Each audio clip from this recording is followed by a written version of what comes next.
जय हिंद साथियों, स्वागत है आप सभी का एजुकेशन केयर 6 में। और रुक करते हैं बिहार की तरफ। बिहार में एसटीईटी का परीक्षा शुरू हो चुका है 4 सितंबर से। बहुत ही दूर दराज के क्षेत्रों से छात्र आकर परीक्षा भी दे रहे हैं।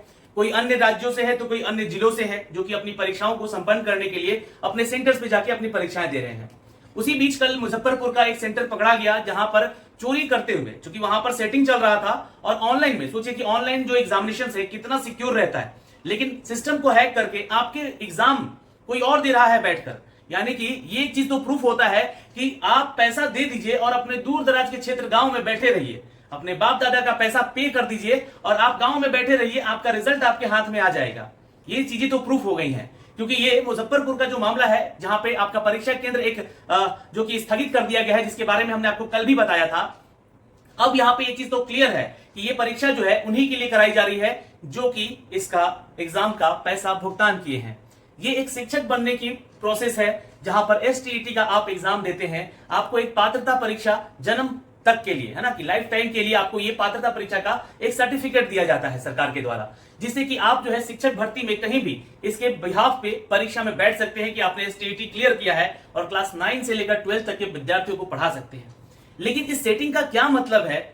जब आपको ज्ञान ही नहीं रहेगा, आप बच्चों को पढ़ा ही नहीं पाओगे, तो आखिर वो पैसा बर्बाद करने से क्या मतलब है? जो इनके पास पैसे हैं वो कोई बिजनेस करें, 2-4 लोगों को घर में रोजगार दें, ये काम कीजिए। आप लोग अपने पैसे की सेटिंग करवा के अपना एग्जाम निकलवाते हो और मान लो 1% की आप यहां से एग्जाम क्लियर भी कर लिए, बीपीएससी से सेटिंग हो गया आपका, वहां भी एग्जाम क्लियर कर लिए, 1% मान लो। लेकिन जिस समय आपका सिलेक्शन हो जाएगा, आप पढ़ाने जाओगे विद्यालयों में, और ऐसा तो है नहीं कि क्लास 1 से 8 तक के बच्चों को पढ़ाना है, यहां तो क्लास 9 से 12 तक के बच्चों को पढ़ाना है। उनको कैसे बेवकूफ बनाओगे? जो बच्चे जो है आप से पढ़ने जाएंगे, क्योंकि अब व्यवस्थाएं इतनी सख्त हो रही हैं कि वो बच्चे अगर पढ़ने जाएंगे और आपको कुछ समझ में नहीं आएगा, आपको खुद के अंदर अनुसार नहीं होंगे कि मैं कैसे एंट्री करके आ गया यहां पर, पैसे देकर अपने पैसे बर्बाद करके, और ये छात्र का भविष्य खराब कर रहा हूं। क्योंकि आप तो वैसे ही लोग होंगे ना जो लोग पैसे दे रहे हैं, ऐसा तो है नहीं कि पढ़े लिखे लोग होंगे। हाँ, डिग्री उग्री बना लिया माँ बाप के पैसे से, अब माँ बाप के पैसे से आप लोगों को नौकरी भी मिल रही है। तो फिलहाल मैं उन लोगों की बात करने नहीं आया हूं, मैं सरकार से, आयोग से ये विनती करने आया हूं कि इस परीक्षा को कैंसिल किया जाए। अब क्षमा करेंगे वो छात्र मुझे, जो छात्र इसका एग्जाम दे चुके हैं, जो कि 4 तारीख को एग्जाम है और आज भी 5 तारीख को एग्जाम दे रहे हैं। आज शिक्षक दिवस है और मैं किसी का देखिए बुरा तो नहीं चाहूंगा। As a teacher, as a mentor, अगर बाप से बात कर रहा हूं तो आपको एक अच्छी सजेशन ही दूंगा। और सरकार से इस वीडियो के माध्यम से इस एग्जाम को रद्द करने की क्यों मैं अपील कर रहा हूं, क्योंकि इसके पीछे बहुत सारे कारण हैं। पहला कारण कि आप सभी छात्र जो है परीक्षा दे रहे हैं बिना कोई तैयारी के परीक्षा, और एग्जाम के जो क्वेश्चन पूछे जा रहे हैं वो शायद मुझे नहीं लगता है कि टीचर एलिजिबिलिटी के लिए वो क्वेश्चन सफिशियंट है। अब मैं चीजें, वो तो मेरे काम का नहीं है कि मैं डिसाइड करूं कि क्या चीजें हैं, पढ़नी है क्या नहीं पढ़नी है। आप क्वेश्चन जैसा भी दीजिए, वो मायने नहीं रखता है मेरे हिसाब से। लेकिन जो हमारा नियम कहता है कि एग्जाम की तैयारी के लिए जो मौका आपने नहीं दिया है, और ये हमारा सुप्रीम कोर्ट जो है, जो माननीय सुप्रीम कोर्ट है, ये कहते हैं कि एटलीस्ट 45 डेज का जो है हमें समय देना चाहिए उन अभ्यर्थियों को। जिस दिन नोटिफिकेशन जारी किया जाता है उस दिन से लेकर उसके एग्जाम डेट के बीच का जो गैपिंग होना चाहिए, एटलीस्ट 45 डेज का होना चाहिए। उसके बाद आप एग्जाम ले सकते हैं, छात्र तैयार रहते हैं। ये जो है हमारे संविधान में चीजें हैं और इसको सुप्रीम कोर्ट भी अपने गाइडलाइन में इसको रखता है। तो पहला तो यहीं से जो है हमारा जो है एग्जाम को पोस्टपोन करने का मांग जो है, यानी कि रद्द करने का जो मांग है, डेट जितने भी आए हैं उसको खारिज किया जाए। बिहार सरकार जल्दबाजी में है, पता नहीं किस चीज की जल्दबाजी है इनको। अभी आपको बता दें कि बीपीएससी का जो डॉक्यूमेंट वेरिफिकेशन हो रहा है, एक दिन में ये लोग 500-500, 600 या 1,000 लोगों को बुला ले रहे हैं डॉक्यूमेंट वेरिफिकेशन कराने के लिए, और हो रहा है इनसे मात्र यहाँ पर देखा जाए तो 150 या 200 लोगों का ये डॉक्यूमेंट वेरिफिकेशन कर पा रहे हैं। तो ये अभी डेट जो है आप लोग का और एक्सटेंड होगा, जो कि बीपीएससी का डॉक्यूमेंट वेरिफिकेशन चल रहा है ना। जिनका नहीं हुआ उनके लिए तो डेट एक एक्स्ट्रा दिया जाएगा, रीशेड्यूल किया जाएगा उनको। तो ये चीजें हैं यहाँ पर। तो मैं इसकी बात तो करने नहीं आया हूं, मैं बात कर रहा हूं बिहार एसटीईटी का, जिसके लिए हम आप सभी छात्रों के लिए ये जस्टिस मांग रहे हैं। क्योंकि अन्य राज्य के छात्र या फिर वो छात्र आ रहे हैं और यहाँ पे मांग पूछ रहे हैं बार बार कि सर हम एग्जाम देने जाएं या नहीं जाएं। क्यों भाई, आप एग्जाम क्यों नहीं देने जाएंगे? सर हमारा जो फॉर्म भरा गया था वो फॉर्म मैंने भरा था मैथ से, और मेरा सब्जेक्ट साइंस का दे दिया गया है, जो कि एडमिट कार्ड पे भी साइंस है। अब बहुत सारे छात्र हिंदी में हैं, वो छात्र बोल रहे हैं कि सर हमारा सब्जेक्ट हिंदी दे दिया गया है, जबकि हम अंग्रेजी से थे।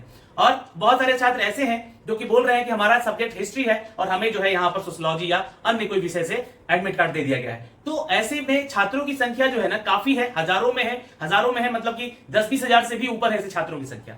तो अब उनको क्या करना चाहिए, क्योंकि उन्होंने बीएड कर रखा है, उन्होंने एग्जाम देना है एसटीईटी का, और ये फिर वो शिक्षक बनने के लिए पात्र हो जाएंगे। तो उनको क्या करना चाहिए, आप ही जो है बीएसईबी आयोग जो है आगे आके बताइए। जब आप सुधार करने का मौका नहीं दे रहे हैं सब्जेक्ट कॉम्बिनेशन में, तो कोई तो सुझाव दीजिए। आप यहां पर एक ऐसी बॉडी है ना, आप एक ऐसी बॉडी है जहां पर कि आप परीक्षा ले रहे हैं, है ना, और आप परीक्षा लेने के बाद जो है यहां पर आप कोई सुझाव नहीं दे रहे हैं कि वो छात्र क्या करें जो कि सब्जेक्ट कॉम्बिनेशन में यहां पे उनका जो हम लोग एडमिट कार्ड गलत निकाल के दे दिए हैं, या फिर ऐसा कोई भी अपडेट नहीं दे रहे हैं कि उनका कब तक जो है हम सुधार करके उनका दोबारा एग्जाम ले लेंगे।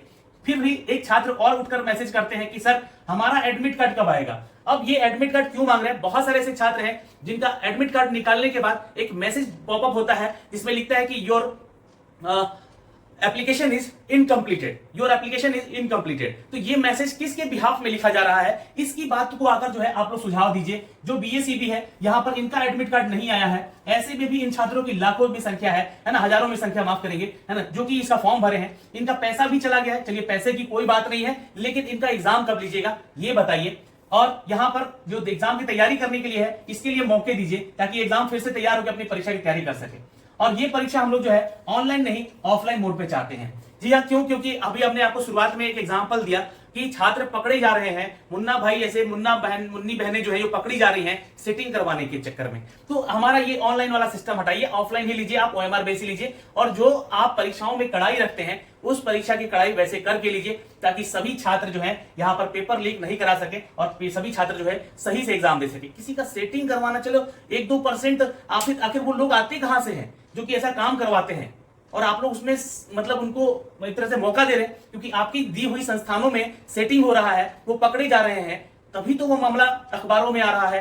तो ये आखिर कब खत्म होगा बिहार से। तो इन सभी चीजों को लेकर जो है हमारी मांग है कि इन परीक्षा को जो है अभी फिलहाल स्थगित किया जाए, आपको समय दिया जाए यहाँ पर कम से कम 45 दिन का आपके परीक्षा की तैयारी के लिए आपको समय दिया जाए कि आप जो है सब्जेक्ट कॉम्बिनेशन करवा सके। यहाँ पर आप इनको समय दीजिए, भले ही आप फॉर्म दोबारा मत भरवाइए, लेकिन इनको समय दीजिए कि ये अपना सब्जेक्ट कॉम्बिनेशन सुधार करवा लें।